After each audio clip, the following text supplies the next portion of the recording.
Reducing antibiotic failure rates in UK bulk tanks. Antibiotic residue failures continue to be a major headache for UK dairy farmers and milk processors. It is a problem which results in great financial loss to all concerned, and also has the potential to undermine public confidence and perceptions about milk. Processors face major disruption, costs of disposal, and the threat of a product recall. As a result, collective initiatives by the industry, such as Red Tractor and Milkshaw, have been put in place in an attempt to tackle this issue. However, with so many stakeholders involved, some aspects are proving slow to implement at farm level or even postponed. A culture change amongst farmers and veterinary surgeons is required urgently. However, as we will see in this slide sequence, a small number of processors have really got to grips with this problem and are now doing much better than the norm. We will ask how they have done that and what lessons can be learnt. Before we start, some background. Millwood products are UK distributors of antibiotic tests to farmers and vets. The company has over 30 years' experience of investigating the causes of bulk tank antibiotic failures, as well as supplying the Delvo test system to dairy farmers and milk processors throughout the country. Delvo test is the antibiotic screening test used by regulatory authorities in the UK and around the world.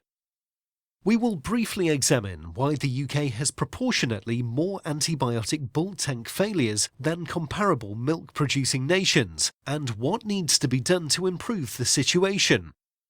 In particular, we will look at the potential of post-treatment testing to significantly reduce tank failures. Let's start by dispelling some misunderstandings. At present, only about 25% of UK farmers regularly test cows post-treatment for antibiotics. Historically, there have been claims that post-treatment testing of individual cows is unnecessary, either asserting that testing at this level is too sensitive and milk is discarded for no reason, or assert that farmers simply use tests to get around the system, ignore milk withdrawal periods, and try to get milk back in the tank early. Such thinking is out of date, incorrect, and unhelpful if we are to ensure veterinary medicines are used responsibly in future.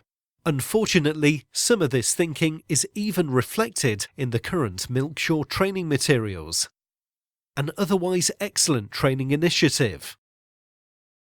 The first suggestion that the tests are too sensitive misses a couple of important points.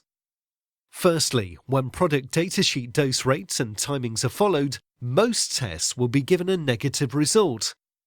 In other words, no antibiotics will be detected within a few hours of the standard withdrawal period.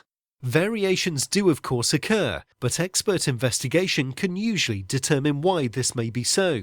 For example, hypocalcemia in freshly calved cows, which is a datasheet contraindication for some cephalonium products, can delay the excretion of residues. Most importantly, however, because so many treatments actually do not follow the established datasheet guidelines, in other words are being used off-label, residues will take longer to clear and milk withdrawal periods need to be adjusted accordingly. In these circumstances, it is vital that farmers adhere to the important Food Standards Agency guideline that all such milks should be tested and not returned to the tank until a pass result is achieved. The second suggestion is that farmers routinely use such testing, irresponsibly like Road Angel, to beat the system, to get milk back in the tank early. There is neither logic nor evidence to support that claim. The financial and reputational risks of tank failures are very significant, vastly outweighing the trivial value of any milk saved. With few exceptions, farmers use post-treatment testing as an insurance to protect their business, not to cheat. Ironically, by substantially reducing the risk of tank failures, post-treatment testing also protects the reputation of those professionals who question the utility of testing. So, it is important to be honest, to try to understand what is really going on, and concentrate on reducing tank failure rates. There is huge focus across the dairy industry to reduce antibiotic residues in the milk supply chain. Post-treatment testing is not the problem. It is part of the solution. How UK antibiotic tank failure rates compare. The graph here shows the latest comparative figures for antibiotic tank failures.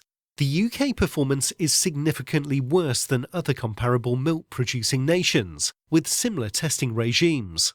As an annual percentage of tests on bulk farm tanks, the UK failure rate of 0.24% may seem like a small number.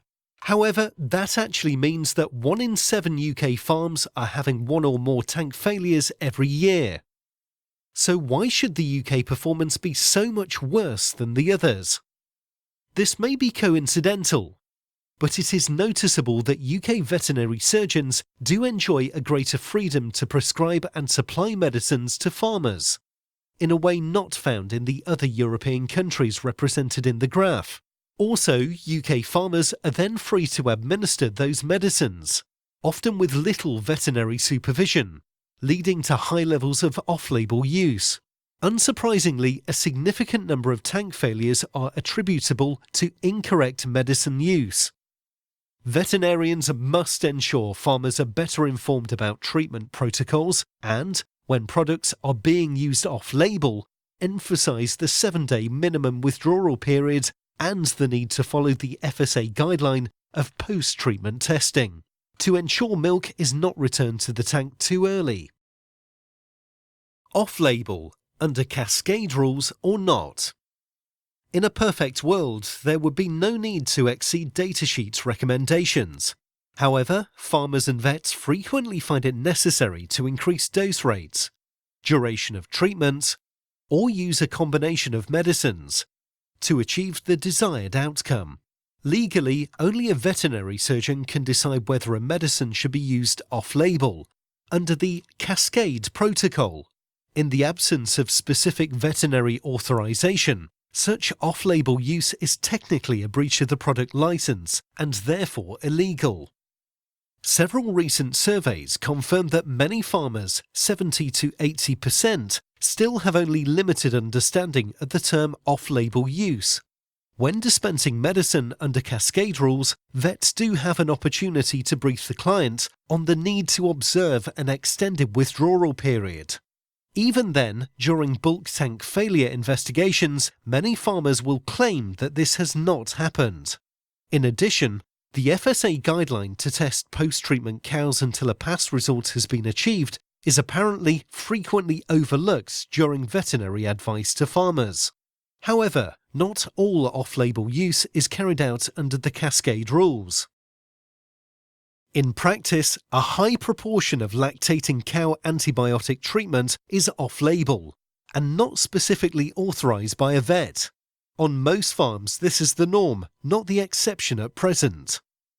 So with little idea of what treatment dose rates, frequency or combinations are actually being used by their client, it is often difficult for the vet to provide reliable guidance on treatment protocols and withdrawal periods. Mistakes are almost inevitable. What the FSA would like to happen. The Food Standards Agency guidelines 2015 are very clear about the protocol where a cow has been treated off-label. 1. There should be a minimum withdrawal period of 7 days, at the end of which the milk of individual animals should be tested until a pass result is achieved. 2. In cases where the milk fails the test, milk from the affected animal must continue to be withheld from the food chain for a further period. The Red Tractor Standard has also adopted these guidelines. Let's now have a look at a few examples of common causes of antibiotic tank failures. 1. Early calving cows with dry cow residues. If all fresh calvers were checked, this would not be a problem. 2. Failure to observe the minimum 7-day withdrawal and FSA guideline testing when products are used off-label. Vets should be emphasising this to clients in treatment protocols. 3. Withholding milk from treated quarters only. Risky, should never be recommended. 4. Treating a milking cow with a dry cow product. 5. Not following the vet's treatment protocol, and so on.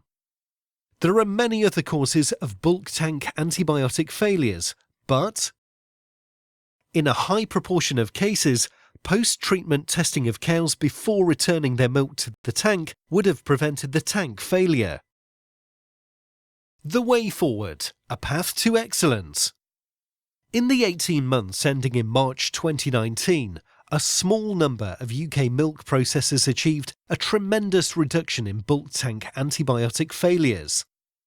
Whilst the UK average processor remains stuck at 1 failure for every 400 tests, that is a failure rate of 0.24% of bulk tanks tested. The very best milk processors now have a rate of 1 failure in every 2,236 tests. That's a failure rate of 0.04% of tanks tested, with results continuing to improve. So, how has this been achieved? The secrets of achieving excellence. Those responsible for devising and implementing the plan which has resulted in this transformation in performance are clear about why they have been so successful in reducing tank failures. Firstly, culture change. The processor has been proactive in encouraging a much more holistic approach to medicine used by farmers and their vets. They also seek a tripartite open dialogue and exchange of information between themselves, farmers supplying their milk pool, and those farmers' veterinary surgeons. Secondly, compulsory milk shore training for all farm staff responsible for administering medicines. In addition, those staff must also undergo an annual refresher, signed off by a vet. Third, every farm bulk tank in the milk pool is tested daily for antibiotics. Finally, every treated cow must pass an antibiotics test before her milk is put back in the bulk tank. This is the first time it has been possible to measure the effect of this approach on specific milk pools. These results demonstrate what well-framed protocols, combined with proactive encouragement by the processor, can achieve. Conclusions and lessons.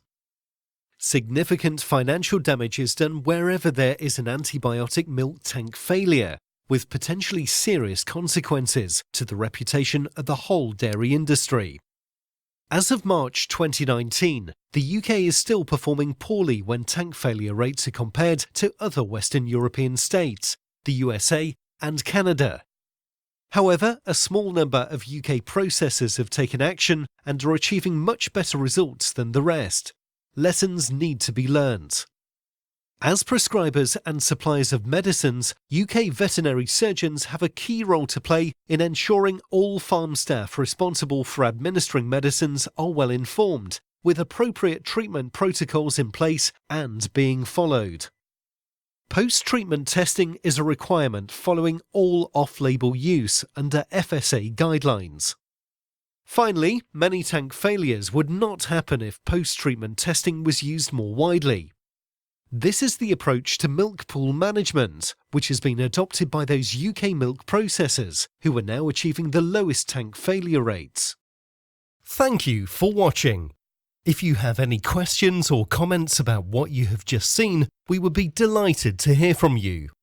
Do contact us either by phone, email or via our website. Peter Hopwood at Millwood Products 01225 460 234. Email info@millwoodproducts.co.uk. Web millwoodproducts.co.uk.